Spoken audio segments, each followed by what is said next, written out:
You're listening to the Creating a Brand podcast. I'm your host, Alex Sanfilippo, and I am so excited to be launching the first episode of this podcast. I wanted to begin this first season with an interview of me.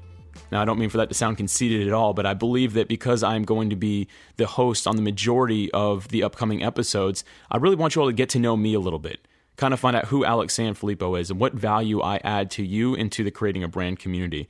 So I wanted to start off with me getting interviewed to get to know my heart and who I really am. So I want to talk about how I went from someone who was just a dreamer to a high achiever. For a long time, I was stuck in a place of just dreaming about what my life could be, but never taking any actionable steps to take it anywhere until one day I decided it was time to begin achieving. I'm going to share that journey and story with you and kind of just a little bit of who I am at the core. And I believe it's really going to add value to you. And again, I'm so excited about this show and this being the first episode. Obviously, I'm not going to be sitting there asking myself questions. That would be very strange. So I brought on a co-host. Her name is Amy West. You can learn more about her at amywesttravel.com. And she's kind enough to be on a few different episodes throughout the first season, but she's going to also interview me in this episode 1. So let's go ahead and jump to Amy's interview with me right now.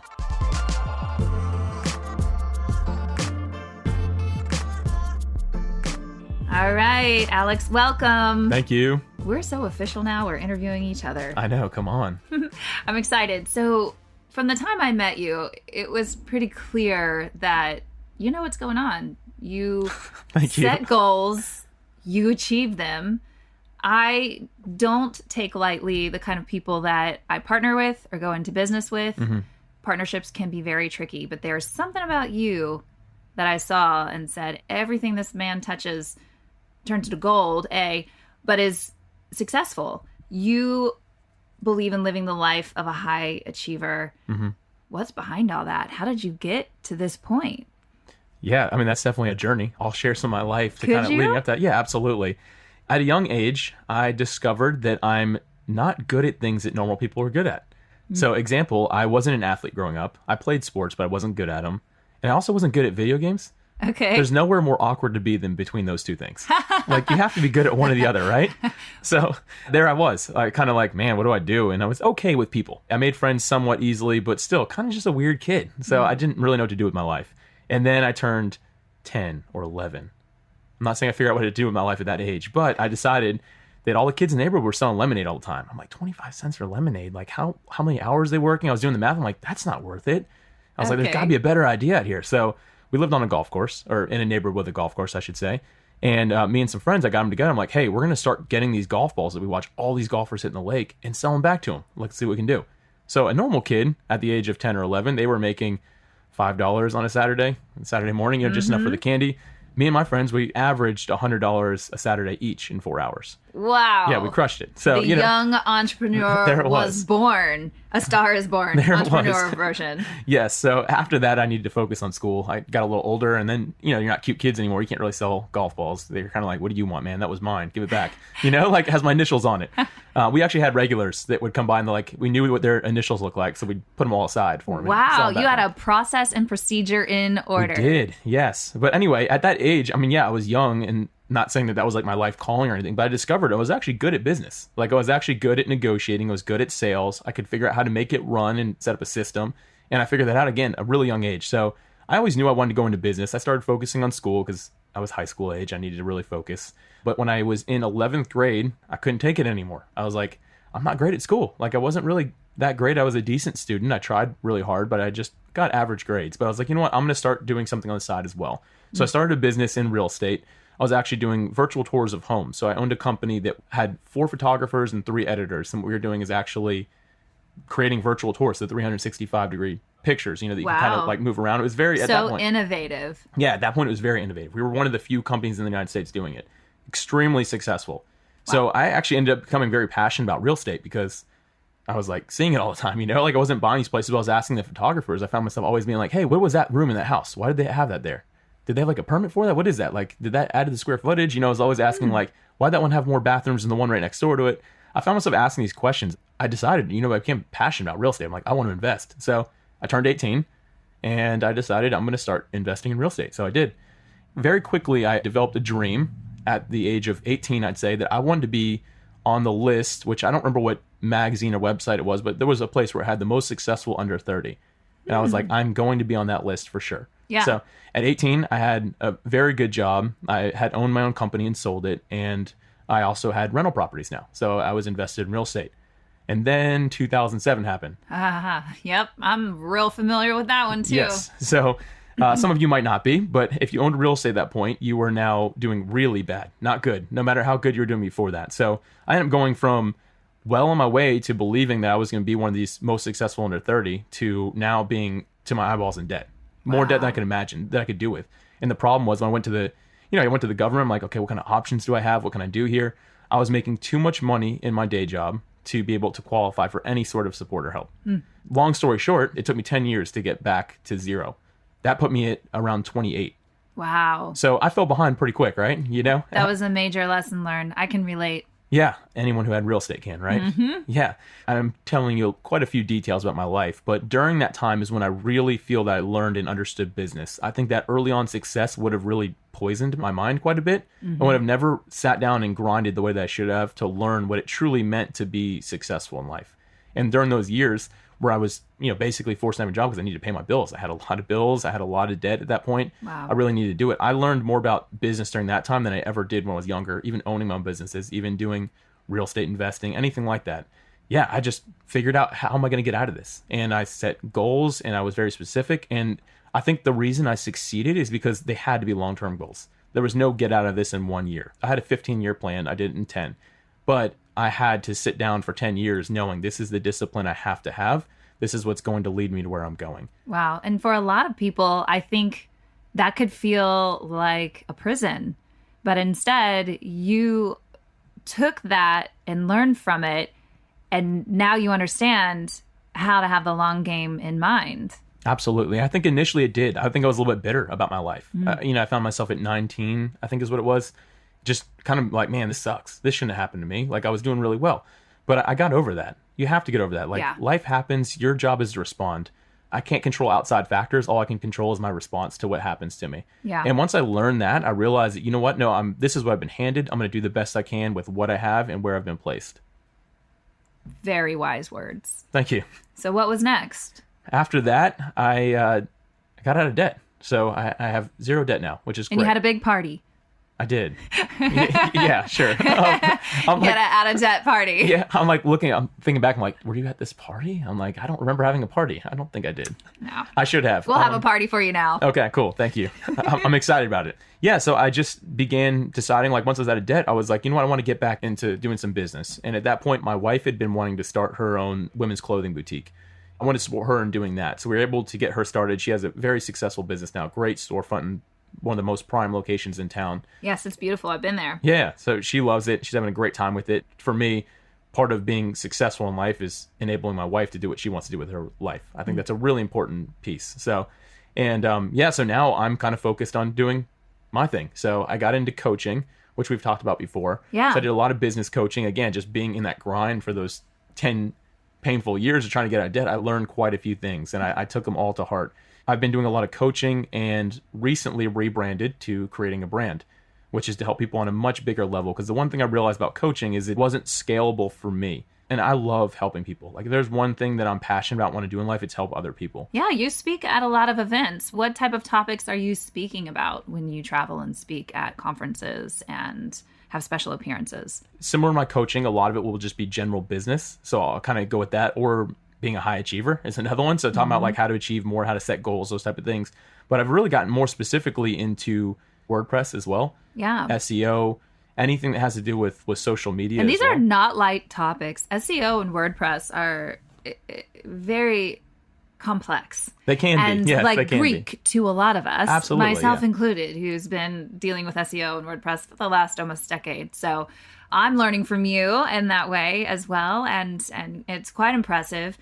The way that you became good at SEO and WordPress is you have your own blog. Correct, yeah. That was one of my projects that I decided to do years ago. I think it was about 5 years ago I launched this. It's a multi-author blog. We have over 100 authors now. It's all faith-based. We really write about our faith is a lot of what we do. So anything that's helping, encouraging people, that's what we're all about. And we love that. And yeah, I realized real quick that, okay, I'm not getting a lot of traffic. Why am I not getting a lot of traffic? And I just decided to start problem solving. So I just went from problem to problem and then realized there's something called SEO. I need to really figure this out. I need to understand how to use WordPress well. So yeah, that was something that I've been doing for a long time now. We're actually in year 6 right now, and that's gone really well. I thoroughly enjoy it. I have a great team that really runs it for me at this point, but I stay focused on the SEO side and getting us extended exposure. Mm-hmm.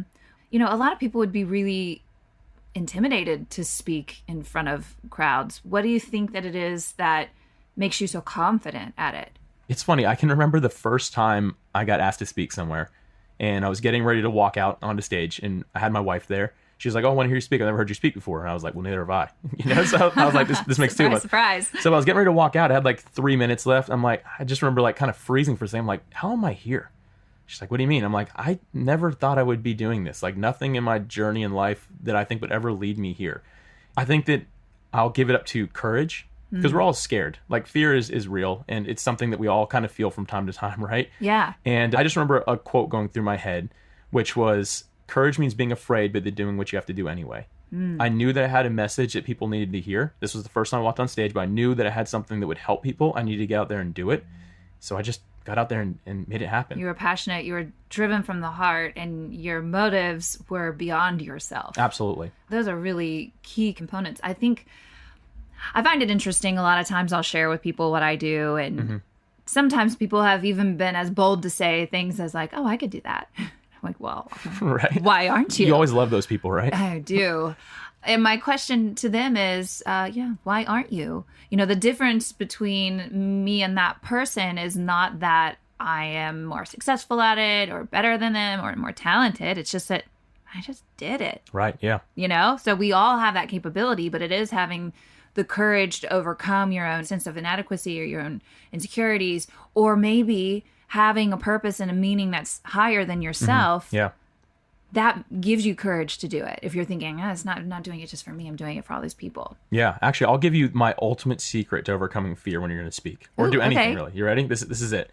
In those moments when you feel scared or like, oh my gosh, I don't know if I can do this, you have to remember that you're doing it for other people, not for yourself. The second you start getting nervous or feeling scared, it means you're making it about you instead of about them. I say this every time right before I walk on stage, because you're always going to feel nervous in that moment. When someone's like announcing you, like you're getting ready to walk up, it's scary no matter where you're at. It's like, oh my gosh, I'm just ready to start talking. But in that moment, I always, and sometimes I even say it out loud, Alex, I'm doing this for them, not for myself. Wow. And as soon as I remember that, it's an instant calmer, because it's like, I go from, okay, I got to really do well. I got to do a really good job. I got to make sure that I execute it well. I want to get business from this, blah, blah, blah. All those different things that run through our minds, they're all wrong thinking. If at the end of the day, I'm walking up there saying, I want to change one person's life. I want to add value. I want someone to leave here different than the way they came. It takes all the pressure off of you. The pressure is now on, how can I make this the best experience for that other person? And how can I really just help them further in their life?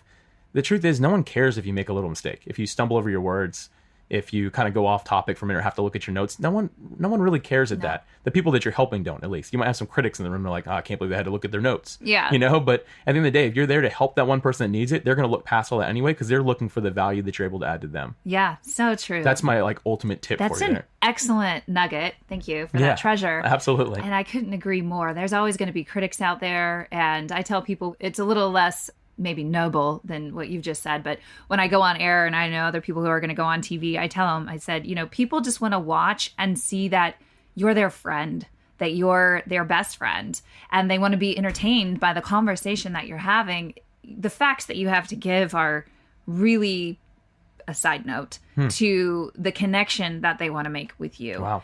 And so in a similar fashion, again, it's not about you. And we all, I think, get so self-consumed about that. Yeah, we're not even talking about public speaking here, but these are great. Yeah, I know, right? Really We have Bunny Trail. We were talking about there's some good things that can be found on Bunny Trails. Absolutely. And here we are today with creating a brand. And so I can see that you've been able to scale your care and concern for other people and growing their business and helping them and maybe helping them avoid some of the same pitfalls and mistakes that you've made. And now we have this community where we can do that and help people in a larger scale. So. Absolutely. Yeah. Because it's not just, you know, a one-on-one call. I can do 8 of those a day, right? 8 1-hour calls. So I can help 8 people a day that way. But when you have it in community format, one, you can make it more affordable and you can help the masses.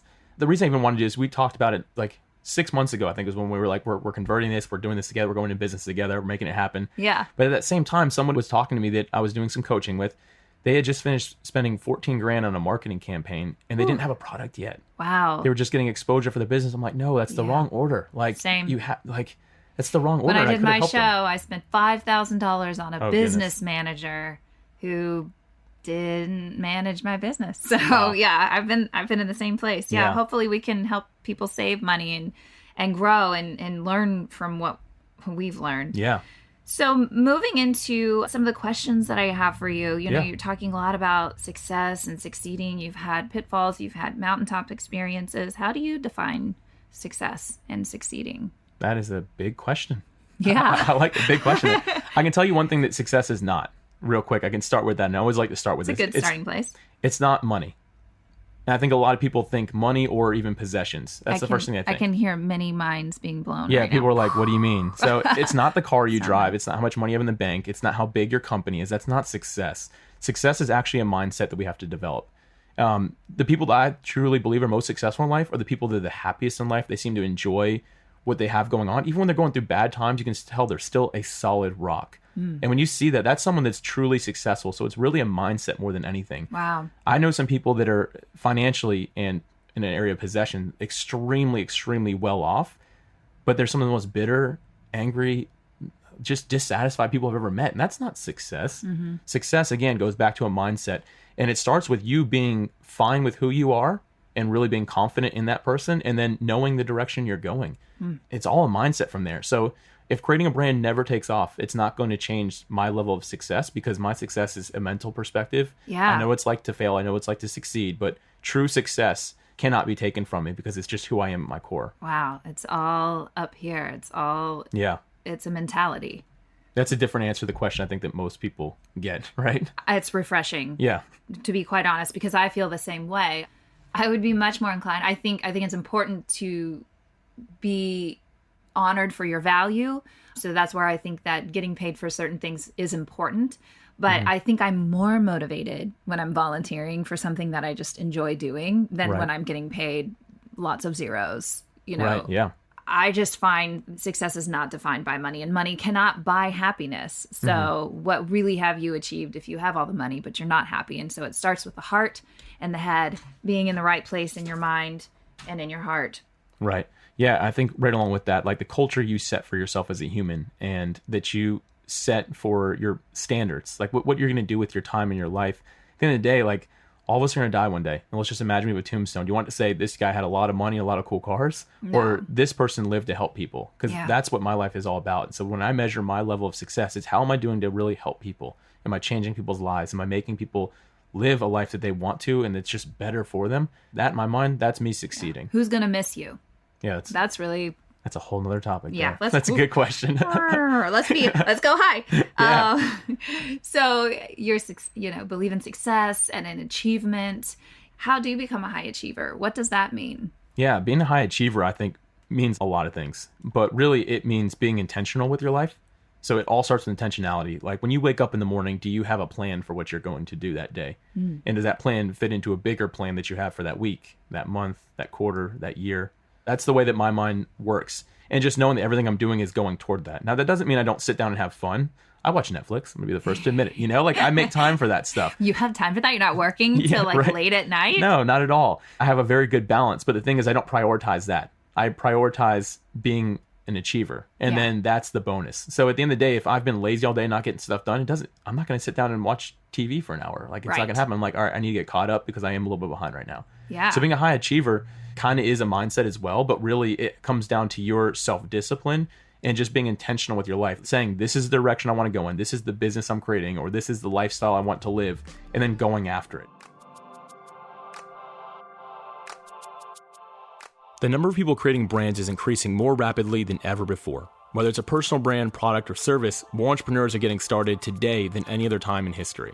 Although these are exciting times, there is a problem. The problem is that most people don't know where to begin, and as a result, they end up wasting a lot of time and money on products and services that they just don't need.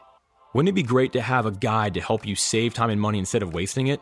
Well, there is a solution for you. It's called the Creating a Brand Community.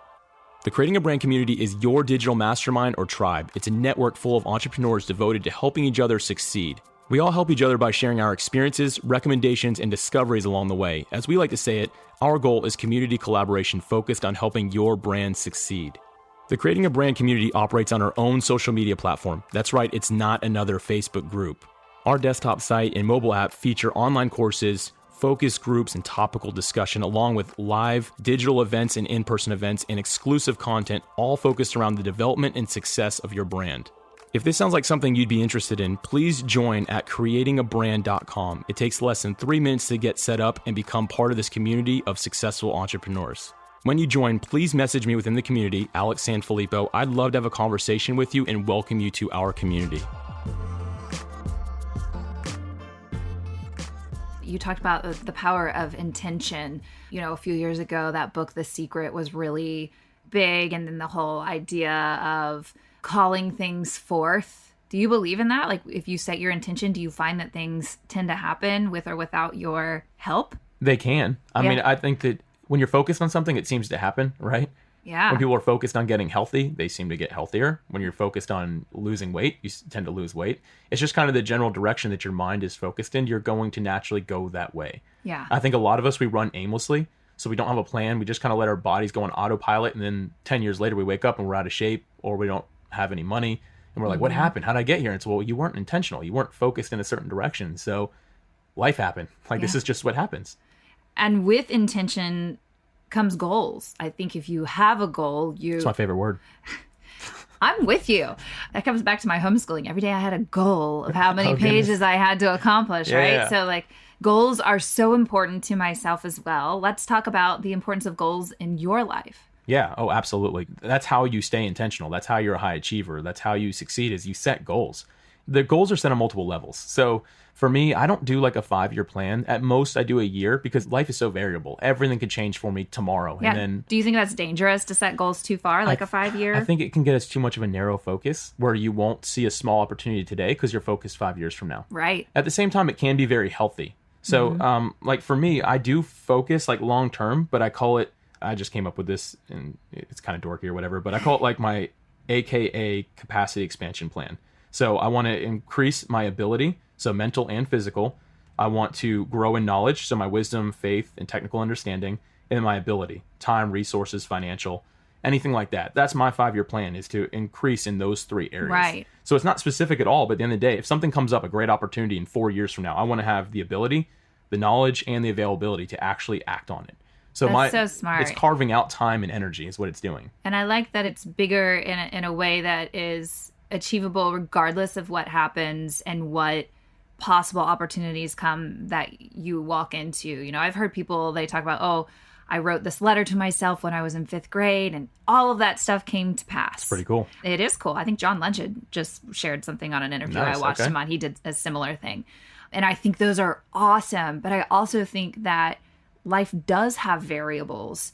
And what would happen if you were just so set on things happening the way you thought or planned they were, and you missed a really valuable opportunity because it didn't seem to fit into that plan?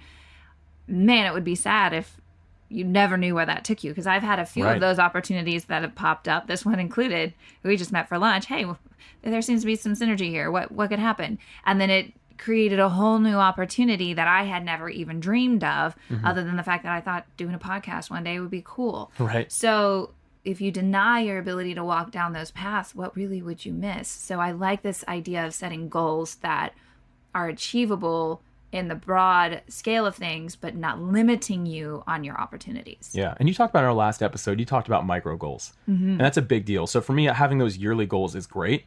But it's like, you use the example of a watermelon. Like, it's like looking at a whole watermelon saying you have to swallow the whole thing. And you're like, can't be done, right? Right. So you look at these yearly goals, you're like, there's no way I can achieve this. But you take it piece by piece, and it's doable at that point. Yeah, sometimes you just have to say, what can I do today? Yeah, I exactly. don't even know what's going to happen next week. But today I can do this one thing. I actually keep it really simple. There's a lot of high achievers out there and people that are big names in the goal world, like how to set goals and stuff. And a lot of their techniques are great. Don't get me wrong. It works for them. It doesn't work for me. So I have my yearly goal, but then I have a monthly goal and then a daily goal. And I don't have anything past that. I think Michael Hyatt, he's one of the guys I respect the most, but he does like something called a big 3. So it's the big 3 things you need to do every day. It didn't work for me. And, I used to be like, I want to be Michael Hyatt. He's cool. But at the end of the day, it's actually something he said. He's like, you're not me. Don't pretend to be me. You have your own path. And he was the guy who actually said, like, he's absolutely right, because this is not working for me. Wow. Wise guy. Yeah. So I set the goals my own way. And as a matter of fact, I even got rid of using goals, like actually putting my daily goals on my phone. I actually have a written checklist every day. It's like a little book I carry around. Really? It's got like 365 pages, and it's You don't so keep simple. it on your notes on your phone? No, and I know I'm a technology guy, right? But I just found the act of actually checking physically something off a list does something to my mind. It's therapeutic, isn't it? Yes, it is. So I used to keep it on my phone, and I went back to actually having this on a piece of paper, and it has worked so well for me. Wow, that's a big one. Yeah. It's funny, in my life, I usually do have like a to-do list a mile long on my phone. And it just really ends up turning into, what 3 fires do I have to put out today? Right. It often It's does not turn even that. like what I want to do. It's like what I have to do. Otherwise, life will fail. Yeah, But that's I hear a you. dramatic interpretation of that. So you're the gadget guy. You just said you're like, you're keeping a paper to-do I walk around with list. it everywhere. In aerospace, that's where my primary job still. People were like, "What is that?" I'm like, "It's my notebook." It's my And they notebook. laugh at you. All of them laugh at like, Some of them, they're just really? like, "Man, you're completely paperless." Like I am. If you look at my desk, there's not a piece of paper on it ever. Everything, I'm 100% paperless. But I carry this notebook around with me. Do you go back and look at like prior days of like, look at all the things I got done? Yes, I do. And I'll actually, once a week, I do a reflection time where I'll go back and see, what did I constantly miss, or what did I consistently actually complete? And sometimes there's some overlap. I have a few things, which we'll get into later in this talk, but there's a few things I have on my list every single day. And they're supposed to be repeated. But if I go back on a Sunday morning, I look and I missed it 4 of the 5 days, I need to sit down and think about maybe tweaking that. There's something not working. Are you procrastinating? Are you avoiding it? Is there something like Yes a mental and block? yes. Yeah. Yep. Or maybe you just need to take that off your list. Right, exactly. Unless it's like a spiritual or like relational thing. Yeah, of course. Speaking of technology, do you have any tips or advice or like really cool tech that you use that helps you accomplish your goals? Yeah, absolutely. It's a great question. There's a lot of things. Like I said, I use like that like actually a piece of paper for my goals and stuff like that now day to day. But the computer has helped me a lot, and the phone has helped me a lot. I have a lot of respect for both and what they can actually do for you. So one thing that I do is I like to post on different social media outlets, and I like to do it every day. But it doesn't always fit my goals for the day. I know what I can handle in a day, and I can't handle sitting around and doing those posts every day. So I use like an app called Buffer. Okay. And it's just a scheduling app. So I'm actually able to pick some time. So I'll set aside an hour a week where I just create content for the next week, and it'll automatically post for me. Great. So it keeps me focused. So that's Buffer. So it goes all the way through. Like if you plan something for Instagram, you don't have to open the app and No. do it yourself. It just automatically posts for you. Wow, Yeah, that's great. It is great. Yep. So it works really good. So I use it on all social media because, again, in aerospace, LinkedIn is really big for aerospace right now. So I'm posting on there every day as well. But so I think I post on 12 different social media accounts every day. I spend an hour a week doing that. Wow. And is Buffer something you have to pay for? There's a free version, which is good for most people. If you're wanting to run like 12 accounts, you're going to end up paying for it. But Sure. they're really honestly pretty fair. So, but Okay. the free version, I used it for like the first 2 years, and it was fine. And It it's was an no problem. app or a desktop? Both. Great. Yeah, both. So I end up using my desktop a lot more to do that, but sometimes I'll be like at a conference listening to someone speak and they say something great. Instead of just like writing it down and going back to the computer later and posting, I'll just open the Buffer app and go ahead and schedule it. And it'll go Done. live 3 weeks later, or whatever it is. So So smooth. yeah, it works great. So that's a really good tool that's helped me out a lot. That's in regards to delegation. Like you have to delegate the things that you know are not going to drive you closer to your goals. And I know right now that actually sitting and spending time on all those different social media elements is a bad use of my time. So I needed to delegate it. So I found a way to make that happen. Very smart. And that's a really good thing. Another thing, I love continued education. By nature, I'm a learner. I learn really quick. I learn things that I love to learn, and I get a pretty good understanding of them. So I've set aside daily time for education. What I Okay. used to do is I'd go to, I believe it's 35 different websites, and I'd manually go to each and see if there's any articles I wanted to read. That's a lot. It is a lot. I just had them all saved. I wasn't reading them every day. Like I'll Okay. find like 3 or 4 out of all of them I want to read, but I was spending a lot of time on it. And then I found a program, which this one is free. There's a paid version. I don't know what it gives you, but it's called Feedly. Okay. Feedly.com. And what it does is actually just makes it look like an Instagram feed of articles. So you pick Wow. which websites you want to follow, and then it just lists them all at the end. At the bottom, you just hit like clear or something like that, and then they're gone. So the next day when you get on, it just shows you the ones that were just recently posted. Oh, I'm definitely going to use that one. Oh, it's amazing. Yeah. I can see you looking around to write it down. I'll tell you again later. Yeah, you'll tell me later. Feedly.com. Yeah. My mind is blown. Oh, no, Okay, it's I like that one fantastic. a It lot. saves so much time when I'm searching for those educational elements that I need to keep up with. Now they're just right there. Okay. Right along with that, I do that on my phone. And if you have an iPhone, believe it or not, a lot of people don't know this. There's a way to make your iPhone read to you a web page. Oh. So you go to reader, I think it's, reader friendly version or something like that of a web page. And then you just swipe down with 2 fingers and it'll read the whole web page for you. Siri will read it for you, Yes. whichever accent you have her read. Yeah. What accent do you use? It's just the normal one. My husband has the Aussie one, though. I did that, but I figured out that it expects you to have that same accent, so it doesn't understand you. Oh, really? So, because I had on there, I'm like, this thing doesn't understand me ever. And then I realized it's because it expects me to also be Australian. So, Again, or at least an old version of that. Okay. That might have been an older version, because I looked it up. I told my wife, I'm like, I don't understand why this thing doesn't understand a word I said. Well, listen, I speak the same language as Siri, and she still never listens to me, so all right, I'm a little bitter. Apple's going to call us if we say too much more. No, but so I'll let it talk to me while I'm driving. So like I'll get in the car, I'll just kind of, plug in my phone, and then I'll just let it run through all these articles. So That's I great. have a 15-minute drive. I can usually listen to 3 of them there. I maybe have 5 a day. So I get home, I listen to 2 more, and I'm good to go. And that's my education for the day. I'll go back and re-listen to them if they're really good or actually do some writing on it. Okay. But that saved me a ton of time from looking at things like that. I like it Yeah. because I've been trying to figure out where I'm supposed to fit all this reading I'm supposed to do. Yeah. It doesn't fit very well into my day. Podcasts and stuff, you can listen to in the car. So it's nice to know you can also have these articles read to you. That's Right. a great one. Oh, it helps out a lot. I have many more things I can mention for sake of time. Well, speaking Yeah. of time, let's talk about time management. Okay. It sounds like you're really good at it when you're having Siri read articles to you and you're outsourcing things. Do you have any more tips in regards to how you manage your time? Yeah, I think you have to sit back and evaluate your time. Budgeting is becoming pretty popular these days. For a while, it really wasn't. People realizing they need to save money. And the truth is, having a budget financially is not putting you in a place of bondage, but a place of freedom. So, because if you're not budgeting your money, you don't know how much you have. You don't know where you're at with your spending until your credit card says you can't anymore. Right. Or until you look at it and you're like, oh my gosh, I'm out for the month. Like, I don't have anything left. That's a place of bondage. But when you budget, you're in control of your money. Wow. But we look at our time so different, don't we? Like, We do. I think a lot of us, we don't look at it that same way, but it's no different. Our Yeah. time, it should be budgeted the same way.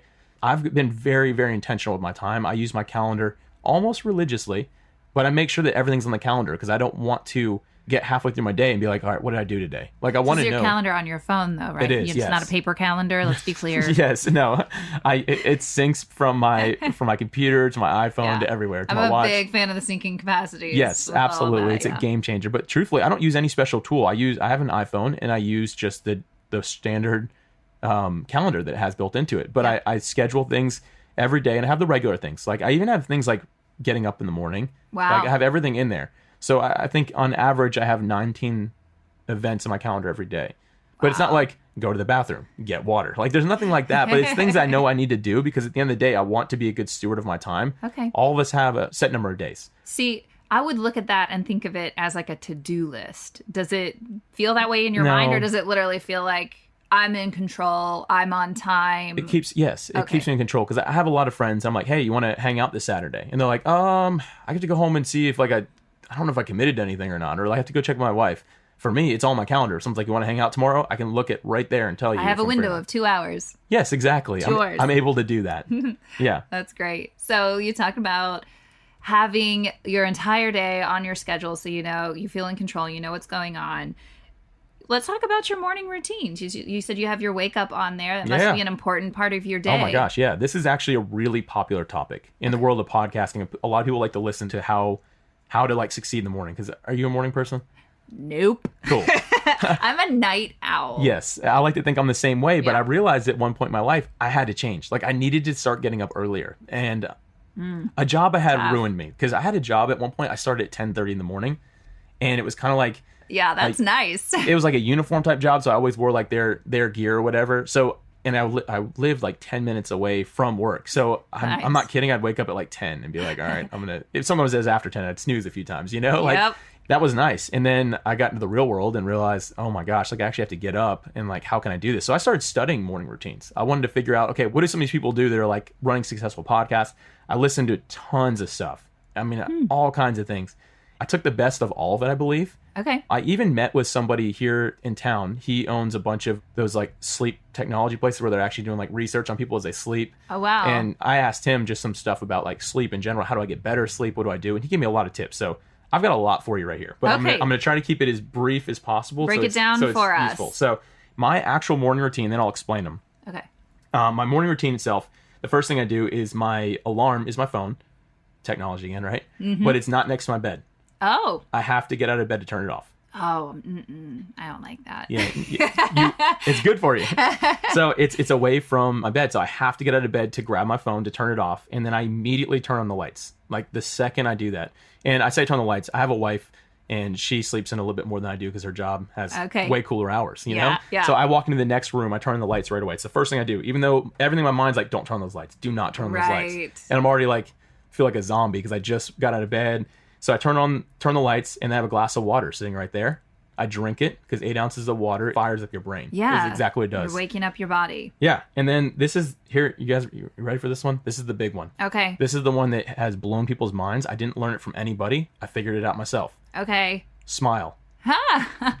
It's so simple. So believe it or not, I actually threw away, I had my to-do list in the morning, or my morning routine has 7 or 8 items on it. Okay. And it used to have 15 because I was just so bad at getting up. I had all these different techniques. I used to take an ice cold shower was the first thing I do. Turn on as cold as it could get, take an ice cold shower, go straight into yoga, anything to wake me up because I'm not a morning person. Yeah. But I made this discovery that, because I was reading something about like laughter and things like that, what it does in the mind, how it energizes, and smiling does the same thing. I make the goofiest, dumbest smiles you could ever see. But I'm not kidding you, within 30 seconds, maybe a minute, let's say, you're wide awake, no matter if you're a morning person or not. So You're tricking your brain. I do this in the mirror. I just smile at myself. I look so ridiculous. But I'm imagining Alex in front of a mirror smiling goofily at himself. You're going to have to do like a day in the life of in your stories. I want to see this. You will never see this.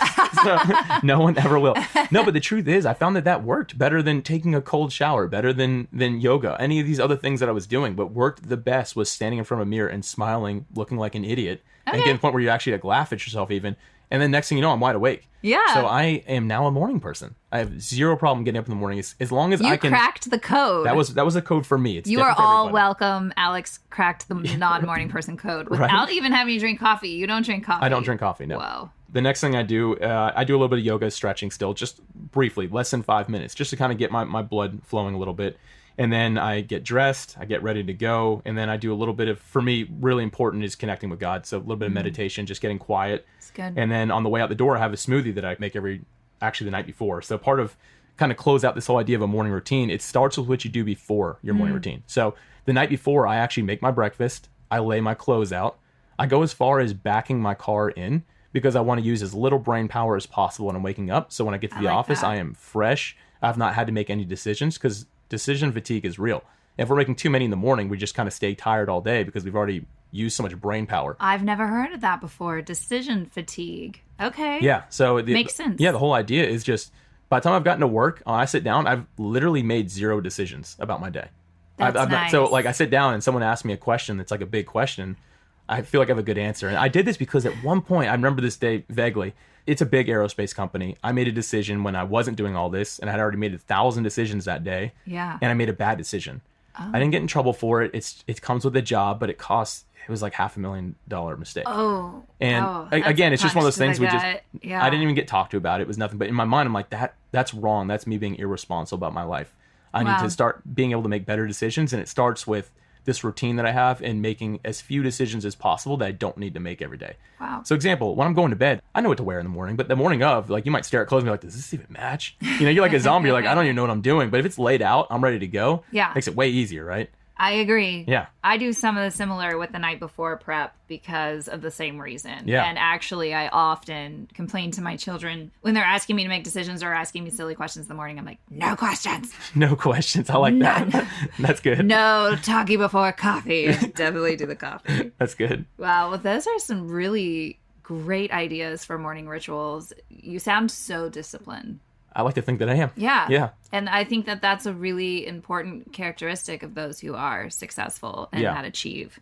So wrapping this up, what are some practical ways that we can achieve more in our lives? You seem to have been sharing some kind of mind-blowing things, but really applicable and simple things thus far. I imagine you have some more great tips. Yeah, I think the first thing that a lot of people, I hear this all the time. I'll speak at an event, I'll talk about setting goals. Every single time someone walks up to me and is like, that was really good, but I'm not a goal person. And, you know, I always want to say this. I never have. I want to be like, can I see your license? Like, it doesn't say goal person or not goal person. Mine doesn't either. Like Oregon. You're either somebody who's disciplined enough to set goals or not. And that's what it comes down to. And I think that everyone listening, if you're creating a brand of some sort, even if it's your own brand, set some goals. And they got to be specific to you. They can't just be like generic, like make X dollars or do this or do that. It's got to be build engagement, like do a photo shoot that's going to help me get this type of engagement on social media, actually finish a product that I'm going to do by this date. I think a lot of us just want to go straight monetary with our goals. But the truth is, it's got to be so much smaller than that. You've got to look at the small piece. What can you do today to get closer to a bigger vision, bigger goal? So again, setting goals, it's so important. And then having routines and rituals in your life, it can't be underestimated. I have my morning routine. I actually have an afternoon routine as well and an evening routine. Nice. And those are 3 things I do every single day. And they can't be miscredited at all. Like they are so important. They are a pillar in my life. Being able to do those things has helped me get to where I'm at. I believe in those as well. In this world that's so crazy, and a lot of times curveballs can be thrown at you all the time that you can't control, your rituals and routines are the thing that provides a sense of security and safety and comfort. Right. You know, it keeps you stable and settled for the day. It creates boundaries. Yeah. You know? I think if there's one other thing I can tell everybody that is probably the most important thing, it's stay focused. We live in the most distracted time the world has ever been in. There's distraction everywhere. And for some of us, we've talked about social media a bit. Let's just say that posting on Instagram is a big deal for you. You don't need to go back and check it every 5 minutes after that to see what's happening. You know, like you really don't. Right. Like maybe initially see if it's got some traction, but you don't need to go back every 5 minutes. And that's distraction. You could be using that time for something else. And for me, I find that when I'm going to sit down and do a project, I'm going to work. People always tell me, Alex, how do you do so much in a single day? And the truth is, I avoid distraction. Is the first thing I do. So I get as focused as I can. So when I'm going to sit down to do a writing project, I don't need my phone, right? I don't need that. I don't need any sort of, like there's all these things you don't need. I go through a list of 100 different things. All I need is a computer with a notepad open on it, right? And that's all I need. So I'm even turning off social media. Everything is off. And I'm going to focus for 1 hour and get this knocked out. You'd be surprised what you can do when there's no distraction in your life. But I agree. Do you need a warm-up time? Like I find for myself when I finally sit down and all the rush and the routines is over and I'm sitting down, it's hard for me just to jump straight into being productive. Like sometimes I have to warm up with like some practice exercises or something, you know? Sometimes I'll take a break and I'll do like a workout in between. But other times I'll just kind of think of, okay, what's everything I want right now? I want to, like, this is just being real. I want to go to the bathroom real quick. I want to get some water. I want to turn on this playlist of music. So I'll do all those things I'm thinking about before so my mind is clear and then my mind is focused as well. My wife always laughs at me because I'll like even go like, there was clothes on the bed and it's like in the back of my mind. So I'll go like put them in the laundry. And she's like, what are you doing? I'm like, I'm getting ready to write. I just got to make sure everything in my mind is clear. So it's a really big thing to be able to do. So that way, like when I am sitting there, I'm now focused. There's nothing else going on around me because I've already done. I'm like, all right, everything's done that I know I wanted to do. That's like bothering me in my mind. It's done. Now I can sit here and actually focus and get this done. That's an excellent way to avoid procrastination. Yeah. Well, these tips have been extremely helpful. I'm like making notes mentally, and also I hope you have all these tips linked within the podcast information. For sure. I know you will. Yes. One last question for those who are brand new and just getting started out. Okay. If you could give them one tip, what would that be? Be disciplined. Be disciplined. Be intentional with your time. I think a lot of us feel that we need to be comfortable in life, and it truly is an illusion. And I'd love to talk about that another time. I've written many pieces on it, but comfort is actually bad for the human mind and body, but it's what it tells us it needs. Wow. So when we get comfortable, we get in this relaxed state, and it's actually very unproductive for the human body and mind. You've got to get there and be disciplined. The more uncomfortable you are, the further you're going to go in life.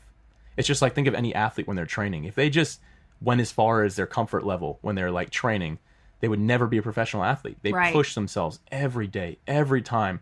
And that's what makes the big difference. And that's what causes them to become great. And all of us in our daily lives, we have to be disciplined. You have to be willing to have some days that weren't super fun. Like, it kind of, someone said it this way, embrace the suck.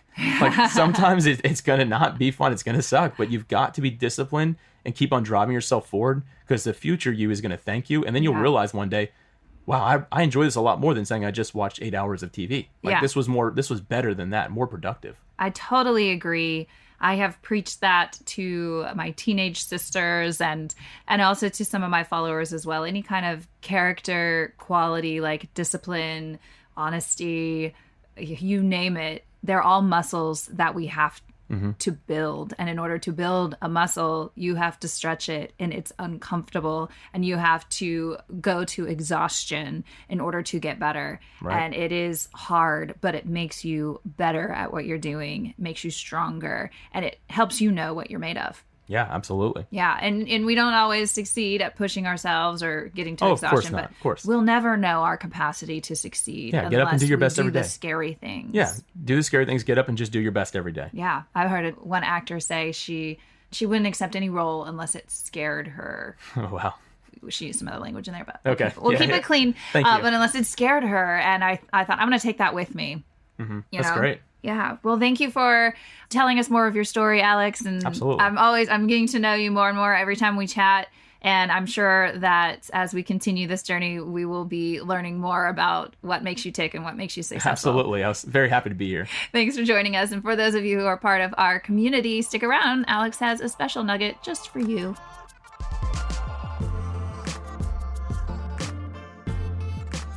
I'll tell you what, I thoroughly enjoyed being interviewed by Amy West in this first episode. Amy, thank you so much for being willing to interview me and keep me on track for those 45 minutes or so. I really appreciate it, and I know the audience does as well. So for everyone who just listened to this episode, instead of me giving you a quick recap, I want to challenge you. Get ready. I've got a challenge for you here. I want you to take the top 1 or 2 things that you pulled from this episode that you would say were the most valuable for you, and I want you to actually implement them or achieve them. Now, what I mean by that is we've got to be willing to take our minds away from the old thinking, the old mentality of being like, oh, what Alex said was really cool in that episode, or, oh, I should try that at some point. We've got to go away from that because that keeps us in dreamland. We're dreamers long we're doing that. And if we want to go to high achiever, we've got to be willing to put it in our calendar, to write it down somewhere, to keep it in front of us on an ongoing basis, and to incorporate some form of accountability. Somebody's got to remind you that you said you were going to do this. So again, pull your top 1 or 2 things, whichever you think would be most beneficial to you, and begin implementing them or achieving them. When you do this, you're going to live a more fulfilled and successful life because of it. Everything in your life will excel and go further because you're willing to implement these things. And I'm not saying that because I've achieve some sort of great wisdom or knowledge from these things. Truthfully, I learned everything that I shared in that episode with you from somebody far more successful than me. And it was a whole group of people. It's through books, through different motivational speeches, through different curriculums I've done, conferences I've attended. I've learned this stuff from people that are really going places in life. And I believe that that's where I'm called to be as well. So because I've implemented these things and I've achieved them, and I believe if you do the same thing, we're all going that same journey together. So again, I want to challenge you. Take the top 1 or 2 things, and I believe it's really going to help you excel your life forward. That's probably not what you expected at the end of this episode, but I really believe this is going to make an impact on your life. So I wanted to challenge you with that. Now, kind of shifting gears here, I'm super excited about the rest of this first season. We've got some great guests coming up, some very wise people that are just pouring their hearts out, sharing their wisdom with us. It's really going to help us personally and in the area of creating a brand. So I'm so excited and thankful to all the guests coming up, and I believe it's really going to add value to your life. If you wanted show notes from today's episode, you can go to creatingabrandpodcast.com. Just launched it, and this will be the one episode that's up there right now, but we'll have every episode moving forward on there as well, where you can download the notes or re-listen or share the episode. So thank you again for listening to the Creating a Brand Podcast. I'm looking forward to being back with you next week.